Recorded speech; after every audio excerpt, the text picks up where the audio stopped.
yours, waiting on the sexy flow. Come get it all, are you gonna make me yours? Waiting on the sexy flow. I'm trying not to think about.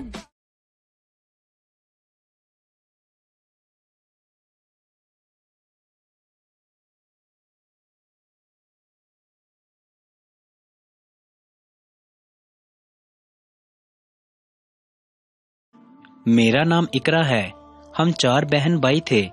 मुझसे एक बड़ा भाई था और दोनों छोटी बहनें थीं। हम ज्यादा अमीर तो ना थे, मगर इसके बावजूद भी मुझे पढ़ने के लिए शहर भेजा गया था। मैं अपने चाचू और चाची के साथ रहती थी। चाचू की कोई औलाद न थी। चाचू और चाची दोनों जॉब करते थे। सारा दिन घर से बाहर गुजारते, शाम को घर आते थे। इसलिए मुझे खुली आजादी मिली हुई थी। मैं सारा दिन कॉलेज और एकेडमी में गुजार देती और शाम को घर आती। एक दिन मैं नहाकर निकली। कमरे में आकर अलमारी से कपड़े निकालकर पहनने लगी। मेरा पूरा जिस्म गीला था। अचानक मुझे बेचैनी होने लगी। मुझे अपने जिस्म पर किसी की नजर का एहसास हुआ कि कोई मुझे घूर रहा हो। मैंने फौरन बेड पे पड़ा टॉवल पकड़कर अपने जिस्म का गिर्द लपेट लिया। मेरी बेचैनी खौफ में बदलने लगी। चाचू चाची हर रोज की तरह आज भी काम पर गए थे और मैंने छुट्टी की हुई थी। मेरे अलावा तो कोई भी ना था। मैंने बाहर नजर दोहराई मगर कुछ नजर ना आया। मैं कमरे में वापस आ गई, कपड़े पहने और एकेडमी चली गई। शाम को जब घर आई, चाचा और चाची आ चुके थे। अगली सुबह गर्मी बहुत ज्यादा थी। मैं कॉलेज से वापस आई तो पूरा यूनिफॉर्म पसीने से भीगा हुआ था। कमरे में पहुंचते ही बेड पर बैग फेंका और यूनिफॉर्म उतारते ही नहाने घुस गई। थोड़ी ही देर गुजरी थी कि बाहर किसी चीज के गिरने की आवाज आई।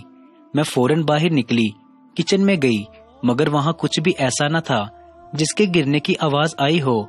मुझे फिर किसी की नजरों की तपिश अपने जिस्म पर शिद्दत से महसूस होने लगी। मैं बेहद घबराई। खुद को ये कहकर तसल्ली दी कि कोई नहीं, कल भी तो देखा था, ये बस मेरा वहम है। फ्रिज खोली और पानी निकालकर पीने लगी, मगर पानी हलक से नीचे उतर ही नहीं रहा था। सोचा कि आदल को इसके बारे में बताती हूँ, मगर मैं उसे बताऊंगी क्या? मुझे तो खुद कुछ कंफर्म नहीं। आदल मेरी एकेडमी में पढ़ता था। वो हर जगह मेरी मदद करता था, हर मुश्किल में मेरा साथ देता। हम दोनों एक दूसरे से बहुत मोहब्बत करते थे और जल्द ही शादी भी करना चाहते थे। आदल ने मुझे कहा कि इन इम्तिहानात के बाद मैं तुम्हारे घर रिश्ता भेजूंगा, इसलिए कुछ न बता सकी। मगर ये अजीब सा एहसास है, जैसे कोई हसरत भरी निगाहों से मुझे तक रहा हो। अब मुझे हर वक्त घर में एहसास होने लगा, यहाँ तक कि चाचा चाचे की मौजूदगी में भी। जब मैं कमरे में अकेली रात को देर तक बैठी पढ़ रही होती या फिल्म देख रही होती, मेरी बेचैनी हद से बढ़ने लगी। मगर किसी को कुछ न बता सकती थी कि इसे सिवाय वहम के कुछ और न कहते। वैसे भी मैं घर पर अकेली होती थी। चाचा चाची भी शाम को थके आते और खाना खाकर कुछ देर बाद अपने कमरे में सोने चले जाते। मेरे पास कोई न था जो मेरी हालत को समझता। मैं कॉलेज और एकेडमी में भी परेशान और उदास रहने लगी। इस दौरान आदल मेरे और भी करीब आ गया। हर वक्त मेरे साथ रहता, मुझे पढ़ाई में भी मदद करता। इम्तिहान में अभी कुछ दिन बाकी रह गए थे। वो खुद क्लास में हमेशा अव्वल आता था। अब पेपरों में सिर्फ 2 दिन रह गए थे, इसलिए मैं रात देर तक बैठकर पढ़ रही थी। फिर वही एहसास, मगर इस बार ऐसा लगा कि जैसे कोई पास ही खड़ा है। मैं घबराकर उठ खड़ी हुई कि आज तो पता लगाकर ही रहूंगी। कमरे से बाहर निकली तो किचन की लाइट जल रही थी। मैं हाथ में डंडा पकड़ा और किचन में जा पहुंची। चाचू आप? हाँ बेटा, क्या बात है? चाचू गिलास में पानी भर रहे थे। मुड़कर मेरी तरफ देखा। हाँ बेटा, क्या हुआ? कुछ चाहिए था? चाचू मुझे इस हाल में देखकर बेहद हैरान हो गए। मैंने ढीले कपड़े पहने थे जिसमें से मेरा जिस्म बिल्कुल जाहिर हो रहा था और मेरे हाथ में डंडा था। चाचू ने सर से पांव तक गहरी नजर डालते ही नजरें चुरा लीं और दूसरी तरफ मुंह करते हुए बोले, खैर है, इस हाल में दुपट्टा लेकर रखा करो। मैं तुम्हारी चाची के लिए पानी लेने आया था, उसे प्यास लगी थी। चाचू के लहजे से मुझे होश आया।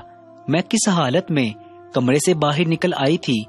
उनके इस तरह देखने से मैं शर्म से पानी पानी हो गई और भागकर कमरे में आ गई। कमरे में आए अभी 1 मिनट भी ना गुजरा था, दरवाजे पर दस्तक हुई। बेटा मैं हूँ। मैंने जल्दी से खुद को अच्छी तरह ढांप लिया। बेटा खैरियत है? तुम बहुत घबराई हुई थी। और डंडा? चाचू मुझे किचन से आवाज आई तो मुझे लगा कि कोई चूहा है। चाचू मेरी बात पर हंसने लगे। बेटा डंडा तो ऐसे लेकर आई थी जैसे चूहा नहीं चोर हो। ये कहते ही चाचू हंसने लगे। चाचू के हंसने की आवाज सुनकर चाची भी कमरे में आ गई। आप इधर हैं? मेरी आंख खुली तो आप कमरे में ना थे। बेटा तुम भी सो जाओ, रात बहुत गहरी हो गई है। नहीं चाची, मेरा पेपर है। अच्छा है वो बेटा, मैं बहुत थक गई थी इसलिए आते ही सो गई। मैं तो बहुत गहरी नींद में सो रही थी कि अचानक हंसने की आवाज से आंख खुल गई। चाची ने चाचू से पूछा, आप अभी तक जाग रहे हैं? वो मुझे प्यास लगी थी तो पानी पीने उठा था। तुम पियोगी पानी? नहीं मुझे प्यास नहीं है। चाची बोली तुम भी सो जाओ, अब रात बहुत हो गई है, आराम भी जरूरी है।